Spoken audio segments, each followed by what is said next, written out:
We are joined by Karen, the founder of Student Ladder, an information destination website for students. Today we are going to discuss assessment centres and specifically the case study. Hi Karen. Hi Mark. Could you explain what students can expect from the case study exercise? Well, they will vary actually. Some are pretty straightforward and you don't really need a lot of prior knowledge, and others are a little bit more difficult and draw a little bit more on your own business knowledge and your own commercial awareness.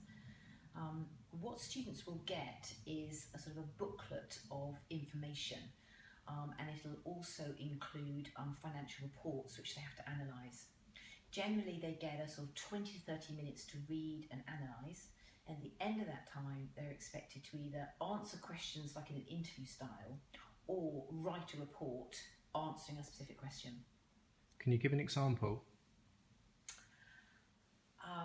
You often get a business scenario. So that could, for instance, give a number of options for a particular business, and then the student is asked to give the advantages and disadvantages for each of those business options and a recommendation at the end. And what are they trying to assess? A few things. Firstly, whether you can assess and synthesize the material you've been given in order to come up with a recommendation. Secondly, whether you can structure a coherent report in the time allocated, and whether you can formulate justified recommendations. It's important that you pay attention to spelling and grammar because it will be assessed.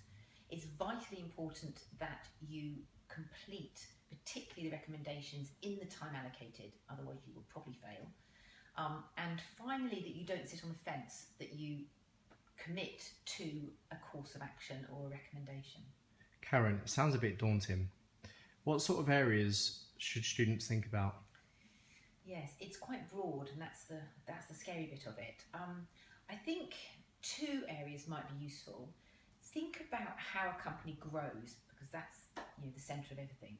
So how does it grow going forward? Does it develop new markets and get its product into new geographies? Does it sell to new types of client? Does it develop a new product? Does it acquire a different company? Does it actually look at selling through a different channel, like online, for instance? And then I would think about people, because that's the second most important thing to a company. Is the structure right? Does it have the right expertise and skill in the organisation? And are the staff motivated?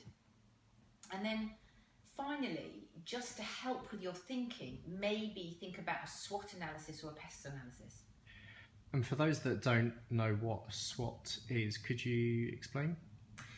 Yes, it's just really a way of analysing a company. So it stands for strengths, weaknesses, opportunities and threats. So it really gives you, a very good big picture of all of a company's, good and some of its worrying aspects.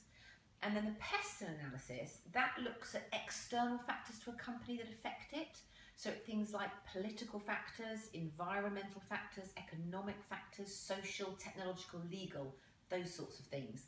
And generally, in the material that you've been given, it might be only one of those is important that you need to pick out. You mentioned that there'd be financial data. How should you go about assessing this? I'd look at the revenues to start with, and what the trend is. So is it up? Is it down? How quickly are those revenues growing? Are they under threat? Are they diversified enough? If one part of that revenue stream declines, is that really going to undermine the company? And similarly, what about the cost base? Is that increasing? Is it decreasing? And how does that fare with the revenue stream? So what's the profit margin doing? So just get an overall picture of the financial health of that company. I can see some students feeling anxious about this. Hopefully not too much. Is there any techniques you could suggest to help them analyse the company and the data that they have been given? There's something called the 4 Ps, which might be a nice easy one to remember for people. So that stands for product, price, place and promotion. So What's the product that the company's selling? Have they got it right? Is it right for the target market? Have they priced it correctly? How does it compare against its competitors? Is it priced according to its target market? So, you know, a Chanel perfume is not going to be cheap, for instance. What about the place? Where are they selling the product? Are they in the high street? Should they be online? Are they online? And finally, promotion. How do they promote the product? And is that in line with their budgets? So, you know, TV advertising is extortionately expensive and it gets to a mass audience. Is that the right means? What about social media? What about PR? These are a lot cheaper forms of promotion and they might be more applicable.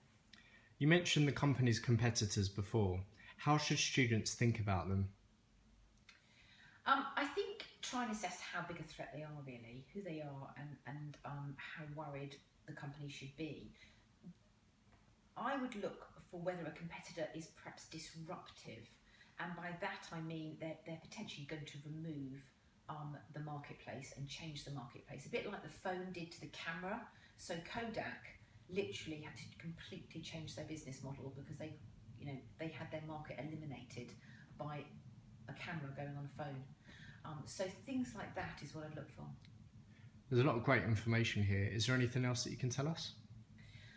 We don't really have time in this video to cover all the details. So there's a lot more on the Student Ladder website, and there's also an e-booklet which students can download, which is on assessment centres, which covers the case study and other aspects of the assessment day. So I would suggest people do that for more information. If people have got as far as the assessment day, they've done really well because it's last knockings and recruitment is sort of 1 in 3, so well done. If you thought this video was good, give us a thumbs up, that would be great. Subscribe to the channel for other videos and follow us on Twitter and Facebook if you want some more regular updates. Good luck.